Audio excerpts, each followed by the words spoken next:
Hello दोस्तों, कैसे हो आप सब लोग। लास्ट लेक्चर में हम लोगों ने क्या किया था, हमारी रिएक्ट एप्लीकेशन में बूटस्ट्रैप को ऐड किया था और जो हमारे पास प्लेसेस की लिस्ट आ रही थी उसको हमने टेबल से चेंज करके रिएक्ट के कार्ड एलिमेंट में डिस्प्ले कराया था कुछ इस तरीके से, ठीक है। और इस लेक्चर में हम लोग क्या करने वाले, रिएक्ट राउटर के साथ काम स्टार्ट करने वाले, ठीक है। अब रिएक्ट राउटर के साथ क्यों, क्योंकि जब हमारे पास एपीआई एंडपॉइंट्स हैं, ठीक है, तो जब हम उन एपीआई एंडपॉइंट्स पर रिक्वेस्ट सेंड करेंगे तो हम रिएक्ट के अंदर भी यूआरएल्स का यूज करेंगे। फॉर एग्जांपल जैसे आप देख रहे हो कि ये रूट पेज है मेरे पास, ठीक है, और इस रूट पेज पे मैं क्या कर रहा हूँ, सारी प्लेसेस की लिस्ट दिखा रहा हूँ। लेकिन अगर अभी आप रूट पेजेस की लिस्ट देखो तो यहाँ पर मैं क्या कर रहा हूँ कि ये ऐप कंपोनेंट के अंदर मैंने अपना प्लेसेस लिस्ट कंपोनेंट को रेंडर किया है, ठीक है। लेकिन कंपोनेंट्स को डायरेक्टली रेंडर ना करते हुए हम क्या करेंगे, रिएक्ट राउटर का यूज करके यूआरएल्स के थ्रू हमारे कंपोनेंट्स को विजिट करेंगे, ठीक है। क्योंकि मान लो अगर आप राउटर्स का यूज नहीं करोगे तो आपको सारे कंपोनेंट दिखाने के लिए या तो किसी कंपोनेंट के अंदर रेंडरिंग करनी होगी, ठीक है। और उससे क्या होगा कि आपका पेज लेंथी हो सकता है और वो सही प्रोसेस भी नहीं है, क्योंकि जैसे मान लो प्लेसेस की लिस्ट तो आपने यहाँ पर दिखा दी प्लेस को रेंडर करने के लिए। अब आपको अगर एक स्पेसिफिक प्लेस की डिटेल चाहिए होगी तो आप कैसे करोगे। यूजुअली क्या होता है कि आपको यहाँ पर सपोज लेट से एक व्यू प्लेस का बटन दिखेगा, ठीक है, और जब आप उस व्यू प्लेस पे क्लिक करोगे तो एक नया पेज ओपन होगा, एक यूआरएल पर रिक्वेस्ट जाएगी और उस पेज पर आप क्या करोगे, अपने प्लेस की डिटेल्स सी कर सकते हो या देख सकते हो, ठीक है।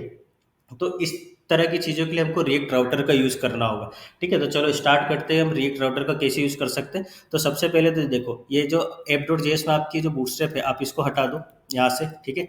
इसको हटा के सेव करोगे तो देखो आपकी स्टाइल बिगड़ गई ब्राउजर पे। अब आपने क्या करना है, आपको आना है index.js में और इसको यहाँ पर आपको पेस्ट कर देना है, ठीक है। अब आप सेव कर दो और इस index.js को आप क्लोज कर दो। तो अभी भी आपकी यूआरएल पूरी सही चल रही है, ठीक है। अब हमको क्या करना है कि हमें हमारे प्रोजेक्ट में रिएक्ट राउटर डोम को ऐड करना होगा ताकि हम react browser and routing component का हमारी एप्लीकेशन में इंपोर्ट कर सके, ठीक है। याद रखना, बिना रिएक्ट राउटर डोम के आप लोग अपनी रिएक्ट ऐप में राउटिंग इनेबल नहीं कर सकते हो, ठीक है। तो सबसे पहले आपको टर्मिनल पे स्विच होना होगा, ठीक है। टर्मिनल पे स्विच करो जहां पर आपका रिएक्ट एप्लीकेशन का सर्वर चल रहा है, ठीक है। और यहाँ पर आपको क्या करना हो, सबसे पहले सर्वर को शट डाउन करो और रिएक्ट राउटर डोम को ऐड करो यार्न के थ्रू, ठीक है। तो हम करेंगे yarn add then react router dom, ठीक है। और जैसे आप इस कमांड को रन करोगे ये क्या करेगा, आपके प्रोजेक्ट में रिएक्ट राउटर डोम को ऐड कर देगा। अगर ये कमांड सक्सेसफुली सेव ना हो, सक्सेसफुली रन ना हो तो देखो क्या एरर आ रही है, पहले आपको उस एरर को फिक्स करना होगा। और अगर इस कमांड सक्सेसफुली रन हो गई तो इसका मतलब है कि अब आपके प्रोजेक्ट में रिएक्ट राउटर डोम ऐड हो चुका है, ठीक है। और अगर कोई एरर आ रही है तो पहले आपको उसको फिक्स करना होगा। अब आते हैं नेक्स्ट स्टेप पर, ठीक है। अब आपको नेक्स्ट स्टेप में क्या करना है कि ऐप डॉट कंपोनेंट जो कि आपका रूट कंपोनेंट है उसमें रिएक्ट राउटर डोम के कुछ कंपोनेंट्स को ऐड करना होगा, ठीक है, या इंपोर्ट करना होगा। तो यहाँ पर हम क्या करते हैं, सबसे पहले इंपोर्ट, ठीक है। और यहाँ पर हम कर देते हैं browser router, browser router as router, sorry browser router as router, ठीक है। एंड देन आपको यूज करना होगा राउट्स एंड देन आपको यूज करना होगा राउट, ठीक है। ये सारे कंपोनेंट मैं एक एक करके ब्रीफ में एक्सप्लेन करता हूँ, ठीक है। पहले इसको पूरा कर लेते हैं, फ्रॉम रिएक्ट राउटर डोम, ठीक है। ठीक है, तो अब रिएक्ट राउटर डोम क्या होगा, आपके पास एक लाइब्रेरी है जिसके अंदर ये तीन कंपोनेंट है, राउटर, राउट्स और राउट, ठीक है। अब आगे बढ़ने से पहले हमको इन तीनों कंपोनेंट्स का मतलब ब्रीफ में पता होना चाहिए, ठीक है। तो मैं आपको ब्रीफ में एक्सप्लेन कर रहा हूँ। अगर डिटेल आपको चाहिए तो आप रिएक्ट के ऑफिशियल डॉक्यूमेंट पर जाकर देख सकते हो या आप चैट जीपीटी का हेल्प भी ले सकते हो, ठीक है। तो सबसे पहले हम बात करते हैं राउटर कंपोनेंट की। ये जो राउटर कंपोनेंट है ये होता क्या है, ठीक है। तो ये एक मेन कंपोनेंट है जो कि आपकी रिएक्ट एप्लीकेशन में राउटिंग को इनेबल करेगा। It wraps your entire application and provides the context necessary for routing. और ये जो ब्राउजर राउटर हमने किया ना, ब्राउजर राउटर एज राउटर, तो ब्राउजर राउटर इस राउटर कंपोनेंट का ही एक वेरिएंट है जो कि HTML5 हिस्ट्री एपीआई का यूज करता है आपके यूआई को यूआरएल के साथ सिंक करने के लिए। अब आते हैं राउट्स कंपोनेंट जो कि एक कंटेनर का काम करेगा आपके राउट एलिमेंट के लिए। अब इससे ऐसा भी आप इसको ऐसा भी कह सकते हो कि सारे राउट जिनसे आप कोई यूआरएल विजिट करना चाहते हो या आप उसको लोड करना चाहते हो तो इस राउट कंपोनेंट के अंदर एज ए चाइल्ड प्लेस करना होगा आपको, ठीक है। मान लो कि जैसे आपने एक राउट्स कंपोनेंट बना, अब उसके अंदर आपको प्लेसेस का लिस्ट का मतलब प्लेसेस की लिस्ट चाहिए, प्लेसेस का शो पेज का राउट चाहिए, तो आप उसको राउट्स कंपोनेंट के अंदर विजिट करते हो, ठीक है।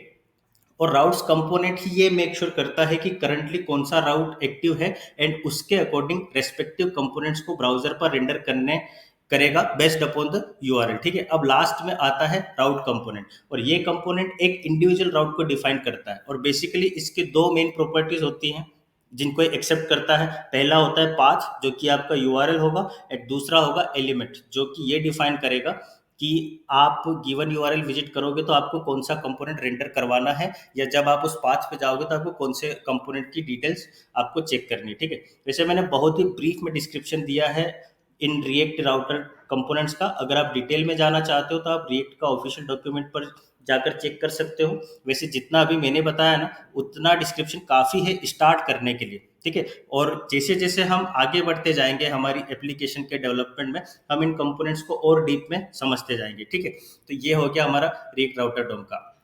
अब आते हैं हमारे रिटर्न मेथड में। ये रिटर्न मेथड के अंदर आपको क्या करना है, सबसे पहले अपना ये जो हेडर एलिमेंट और ये जो H1 एलिमेंट है, आपको इसको हटा देना, क्योंकि अब हम इसको जरूरत नहीं करने हमको इसकी जरूरत नहीं पड़ने वाली। अब हम यहाँ पर क्या करेंगे, हमारे रिएक्ट राउटर कंपोनेंट्स का यूज करने वाले, ठीक है। तो आप सबसे पहले इसको हटा दो, ये सारे एलिमेंट आप यहाँ से हटा दो, ठीक है। अब यहाँ पर आपको क्या करना है, सबसे पहले एलिमेंट डिफाइन करना है एज ए राउटर कंपोनेंट, ठीक है। तो यहाँ पर आपने लिया राउटर, ठीक है। अब आप इसको क्लोज भी कर दो, राउटर, ठीक है। अब इस राउटर के अंदर आपको क्या करना है, राउट्स को डिफाइन करना है,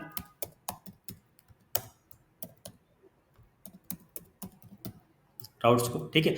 अब ये जो राउट्स है, ये एज अ पेरेंट काम करेगा या एज अ कंटेनर काम करेगा इंडिविजुअल राउट्स के लिए, ठीक है। और यहाँ पर आपको अपने राउट्स डिफाइन करने हैं, ठीक है। तो यहाँ पर आप क्या करोगे, राउट, ठीक है। अब जैसा मैंने बताया था कि राउट में क्या होता है, दो मेन कंपोनेंट होते हैं, सॉरी, दो मेन प्रॉपर्टीज होती है इस राउट कंपोनेंट की। पहला होता है पाथ, जिसको आप एज ए यूआरएल रिप्रेजेंट करना चाहते हो, और दूसरा होता है एलिमेंट, यानी कि जब आप उस यूआरएल पर आओगे तो आपको कौन सा कंपोनेंट रेंडर कराना है, ठीक है। तो पाथ के लिए हम क्या ले सकते हैं, फॉर एग्जांपल लेट्स से, जैसे ये मेरा रूट पेज है ना, और इस रूट पेज पर मैं सारी प्लेसेस लिस्ट करवा रहा हूँ। तो रूट पेज के लिए हम कौन किस तरीके का पाथ देते हैं, जैसे कि हम स्लैश दे देते हैं केवल सिंपल, ठीक है। तो यहाँ पर मैं डिफाइन कर देता हूँ लेट से एक्स स्लैश। तो ये क्या होगा, ये मेरा पाथ हो गया, यानी कि ये मेरा रूट पेज हो गया। अब उसके बाद अगली प्रॉपर्टी डिफाइन करनी है, वो होगी एलिमेंट, एलिमेंट, ठीक है। और इस एलिमेंट में क्या करना होगा, मुझे वो कंपोनेंट डिफाइन करना होगा जिसको मुझे रेंडर कराना है, ठीक है। तो मुझे किसको रेंडर कराना है, प्लेसेस लिस्ट को, प्लेसेस लिस्ट को, ठीक है। और यहाँ पर मेरा काम हो गया। अब हम क्या करते हैं, इन सबको सेव कर देते हैं जो भी हमने चेंजेस किए, और हमारे रिएक्ट के सर्वर को स्टार्ट करते हैं। तो npm स्टार्ट, ठीक है, ये सर्वर स्टार्ट हुआ। अब जैसे आपने ये प्रिंट किया, आप देखोगे कि ब्राउजर पर आपको अभी भी प्लेसेस की लिस्टिंग दिखेगी, है ना। लेकिन वो जो हमारा हेडर कंपोनेंट था, लाइक ये जैसे यहाँ पर रिस्टार्ट करने से पहले कि माय फर्स्ट रिएक्ट एप्लीकेशन, अब ये हमको नहीं दिखेगा।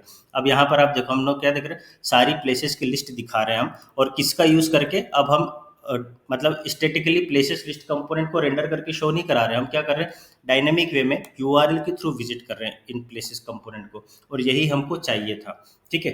अब अगले लेक्चर में हमको क्या करना है, एक शो पेज की लिंक बनानी। शो पेज की लिंक मतलब कि जैसे ये जो हमको दिख रहा है ना यहाँ पर, ये सारे प्लेसेस कार्ड, यहाँ पर हम क्या करेंगे, व्यू प्लेस नाम का एक बटन बनाएंगे, और जब हम उस बटन पे क्लिक करेंगे तो ये क्या करेगा कि हमारे एप्लीकेशन को एक नए यूआरएल पर लेकर जाएगा, let's say places slash ID, ठीक है। तो उसके थ्रू हम क्या कर पाएंगे, हमारे एक इंडिविजुअल प्लेस को विजिट कर पाएंगे, ठीक है।